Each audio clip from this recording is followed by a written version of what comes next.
All right, today we are going to talk with some residents at the Denver Health General Practice Residency or GPR program in the beautiful city of Denver, Colorado.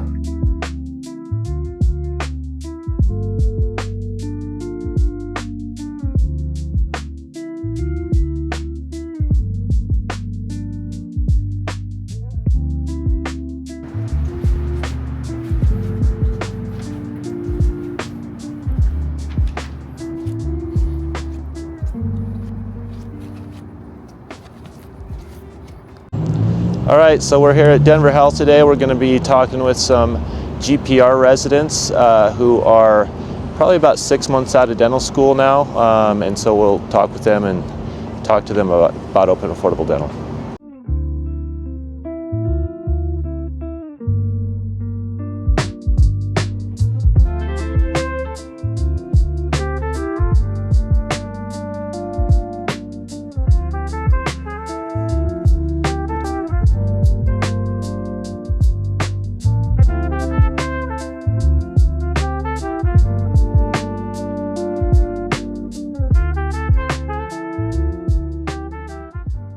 So pretty soon we'll have a group of GPR residents here, and we'll be talking about the opportunities of open affordable dental and really, what to kind of expect in private practice in general, not just open affordable dental, which is why we give them a copy of this handout here, which basically tells them everything that they should know about private practice and DSOs. Okay, and so that's what really we try to do at Open and Affordable. Is give people the opportunity to have the life that we used to have maybe back in the 80s. I would say the lucky thing that we have done is that I think that it's actually easier now to own and run your own practice with Open and Affordable versus even in the 80s, because when you come in, all of the systems are set up, all of the admin is done, and we have a crazy support team behind us to help us. So we have a 24/7 answering service. We have a remote team that does all of our accounts receivable. We have a remote team that does all of our credentialing. And so we really have all of this support team for us to be able to plop in, and then we can just kind of practice. And then over a little bit of time, we get all that training to be able to run our own practice. I think you're going to hear kind of two stories as you interview, and don't let me forget to go over a couple things here. When you interview, there's going to be kind of two schools of thought. One that's going to say, hey, we'll do everything, you just do the clinical, which sounds good, but the problem is that you can get pigeonholed into a situation where you never feel comfortable to go out there and open up your own practice. And that's why we really try to push you to not only know the clinical, but also get the training so that you would feel super comfortable literally after about 6 months to be like, yeah, I can run a practice. This isn't really that difficult. So this handout literally is every question we've ever gotten from any potential associate. And even if you're not planning on going to Open and Affordable, if you're going back to Maine where there's no Open and Affordable, go through all of these questions because you're going to knock people's socks off with how much you know. Okay? I was super nervous that what dentistry really is, because I thought that it was what they had sold me was like it's a money game, right? And I had always gotten into dentistry because I wanted to help people. And then if I worked super hard, I wanted there to be a financial reward for that, right? And so coming out and opening up my own private practice, like him, I was like super nervous, like, can we even do this? Luckily, we survived, and I never really changed our mission of like patients first, right? And really our clinical philosophy is like, if you have a question what to do clinically, literally just ask yourself this: what would you do on your own mother, right? And then it becomes super simple, right? It's like, oh, we've got a tooth here with 10 millimeters of bone loss, but it's super solid and she wants a partial. What should I do here? Well, what would you do on your own mother? Would you pull that tooth? And if you would pull it on your own mother, then go ahead and pull it. But if you wouldn't pull it on your own mother, who cares? Like, if we can get 5 years out of that tooth and then it falls out, who cares, right? So we've luckily been able to survive really with that vision. And luckily, I really believe, because there's so many organizations out there that have not kept that vision, that really is money is the first thing, that patients don't have a lot of honest places to go to. And so because we've kept that, I really believe that honest dentistry is more profitable than the money game. Even on the clinical side, like, there's no glass ceiling. Like, whatever you want to do, we encourage you to do. But there also is no other DSO out there who's encouraging you to own 100% of your practice.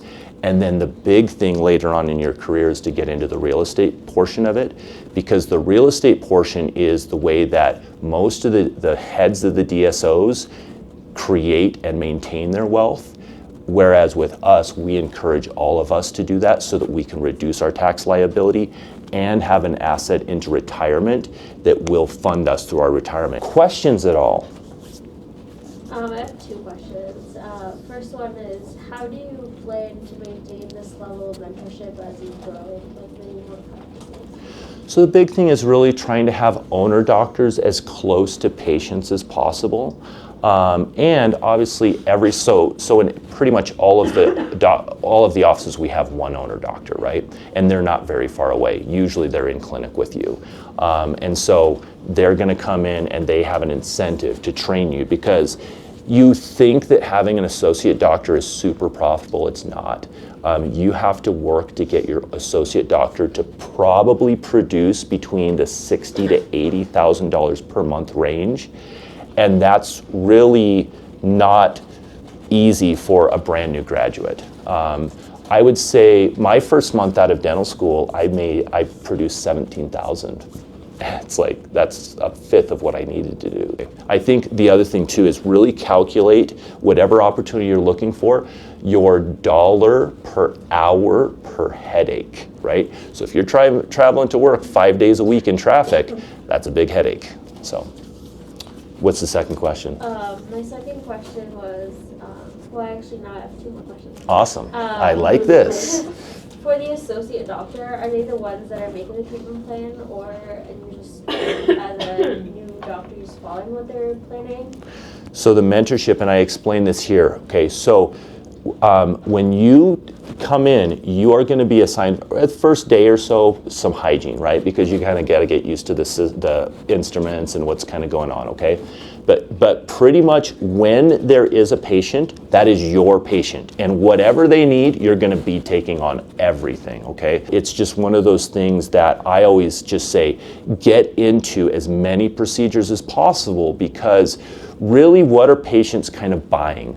They're buying obviously your clinical expertise, right? But they're also buying your confidence, right? And if you never get to doing 100 root canals, you're never going to feel confident. So now when Dr. Muktat walks in and there's a patient's like, yeah, I got a toothache on number 2. He's like, all right, yeah, if we want to start the root canal today, we can. They're like, can you do that today? He's like, yeah, no problem at all. Because he's done 40 of them, right? Now when he gets to 100, and right at the beginning when they're doing their root canals, they're like, hey, Dr. Stott, so there's this. And then now there's hardly any questions, because they've run into the 9,000 different clinical scenarios that are possible, and each one is less and less and less, right? So that's why I really wanted to be involved in an office that's super busy, because I wanted to get those reps in. And the biggest dream of mine was to always be comfortable in my own skin, because I wanted to be that dentist where the patient comes in and they're like, dude, I just want to go with Dr. Stott because he knows what he's doing, right? And I literally have that. When I show up to clinic, it's like all of these people only wants Dr. Stott, only wants Dr. Stott, only wants Dr. Stott. Why? Basically our mantra or our slogan is make friends and solve problems, right? And there's very few people out there that have both that very important formula, which is, are you super nice? Do you care about me? And can you solve my problems? You know in your dental school class that there were those super outgoing, nice people. Their clinical absolutely sucked, right?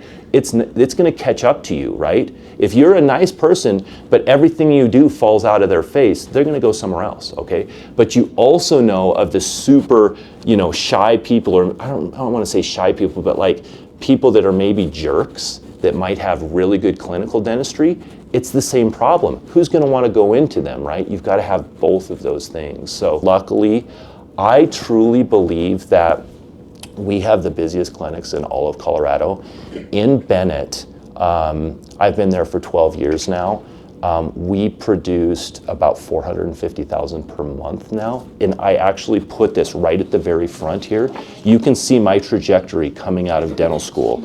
And I started out with like nothing, right? And now I think we did $5 million last year. And when I say 5 million, I'm talking about the most honest dentistry you've ever seen in your entire life.